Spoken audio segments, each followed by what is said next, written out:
Good day, everyone. My name is DAKKSHAN. I am from group number 25, and today I'm going to demonstrate to you the first aid for orthopedic injuries. Now, before we get into the demonstrations, let me explain to you what an orthopedic injury is. An orthopedic injury usually includes injuries to the bones, the joints, the muscles, and the ligaments. Now, it can be classified into a few classifications, such as a fracture. A fracture is a break in the bone. A sprain, on the other hand, is an injury to a ligament caused by sudden overstretching. A strain, not a sprain, a strain is an excessive stretching of a muscle that results in pain and swelling of the muscle. Other than that, we also have a dislocation. A dislocation is what occurs in a joint when one bone is displaced from another bone. Now, without further ado, let's get into the demonstration of the first aid for orthopedic injuries. First of all, I don't have demonstrations for these, but I can explain it to you because it is pretty simple. So first of all, what you have to do is you have to stay with the patient in case if this patient encounters a dislocation or a fracture of the bone or any orthopedic injury. So you should not move the patient because you do not want to cause any complications. You should only move the patient when you're instructed to by a nurse because they might know the proper technique of moving a patient. So unless instructed by a nurse, we should not move the patient. The first aid is hypothetically if this patient's leg has been fractured, one thing that you'll have to do is you'll have to use a sterile bandage to actually stop the bleeding of the fracture.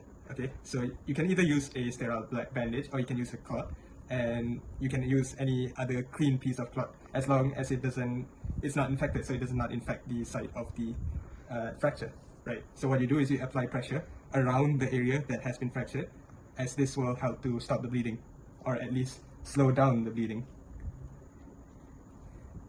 Important to note when you are cleaning the area of the fracture, you should not try to realign the bone. If it is broken or if it is fractured, you should not try to realign it as it can cause further complications. So the only thing you can do is you can try to at least try to prevent the bleeding or at least stop the bleeding or either slow down the bleeding by cleaning around, applying pressure around the place of the fracture. Another step in the first aid is you can use an ice pack to actually relieve the swelling or relieve the pain of the area of fracture or area of bone breaking or any orthopedic injuries in general. So you can apply the ice pack around the area of fracture, as it may reduce the swelling or maybe reduce the pain.